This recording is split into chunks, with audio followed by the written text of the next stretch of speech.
Olá, eu sou o Marco Fiade e hoje eu vou falar especificamente sobre o segundo tópico do método de realização de sonhos que eu compartilhei com vocês nos vídeos anteriores.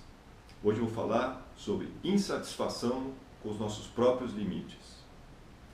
Barreiras intransponíveis são aquelas que nós mesmos colocamos nas nossas cabeças e não aquelas que os outros querem nos fazer crer que somos incapazes de vencer.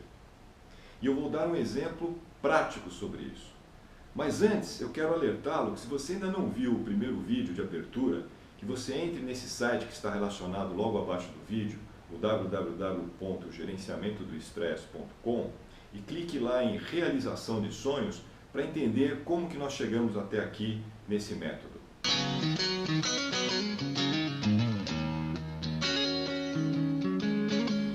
Agora eu vou dar um exemplo sobre os prováveis limites intransponíveis. Há mais de 45 anos, eu ouvi uma história de um amigo do meu pai, o tio Ayrton, como ele era conhecido. No final de tarde, numa praia em Itanhaém, ele me disse que na época que ele começou a nadar no Fluminense, nos primeiros dias de treino, o técnico o chamou de lado e disse: Ayrton, desista da natação. Você é muito pequeno e jamais você vai conseguir vencer. Aquilo que poderia ser para muitos motivo para jogar a toalha, para o tio Ayrton funcionou como um ponto de apoio para que ele atingisse o primeiro lugar no pódio. Ele treinou muito mais do que os seus colegas até que ele conseguisse vencer. E esse tipo de atitude fez com que ele se tornasse também mais tarde um bem-sucedido homem de negócios. O limite que ele impôs a si mesmo foi o primeiro lugar no pódio, embora o especialista no assunto tivesse dito que ele seria incapaz de fazer. O problema não são as barreiras que as pessoas colocam para a gente, mas sim aquilo que nós acreditamos que somos incapazes de fazer. Veja o poder desse exemplo na minha vida. Essa história me foi contada quando eu tinha 10, 11 anos. Hoje, aos 58 anos de idade, eu ainda guardo essa história. E ela serviu para me influenciar de forma que eu pudesse sempre lutar para ir além dos meus limites.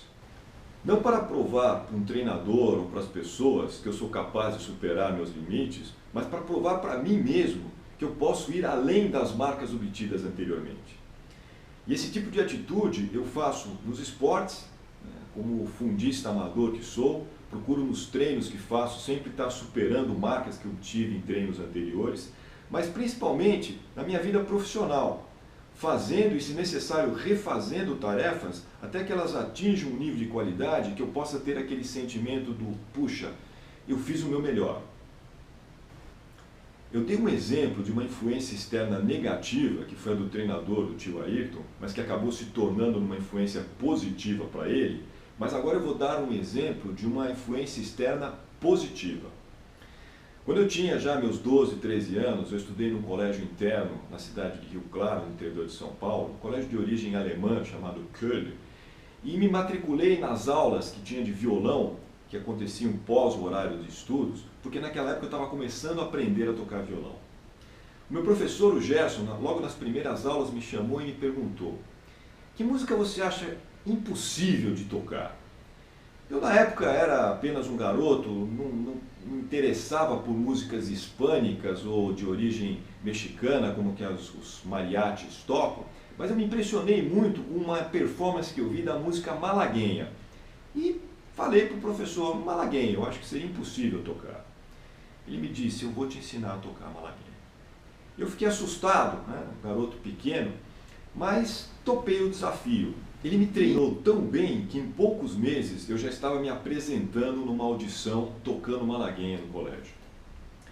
Influências externas podem nos ajudar a crescer ou nos derrubar, dependendo de como nós reagimos a ela. Mas as mais importantes são as influências internas, que nós trabalhemos a nossa autossugestão para atingirmos objetivos importantes.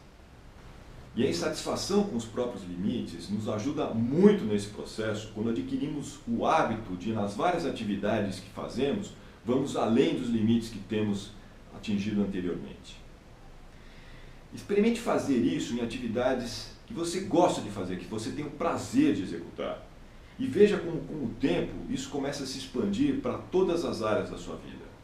Isso aconteceu comigo, iniciando pelo esporte, pelo violão, e acabou indo até a minha vida profissional.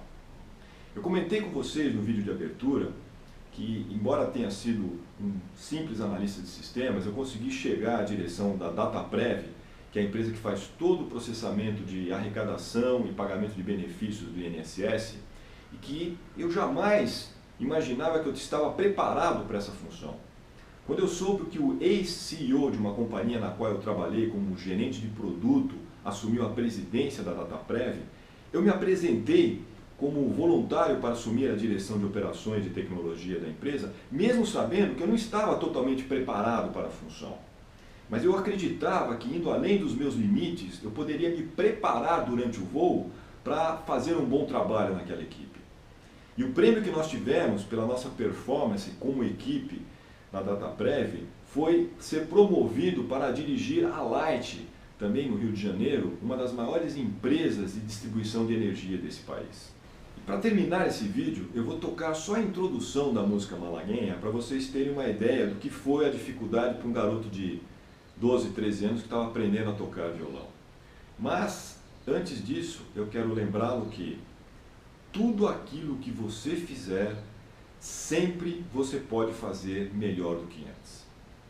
Muito obrigado e até o próximo vídeo.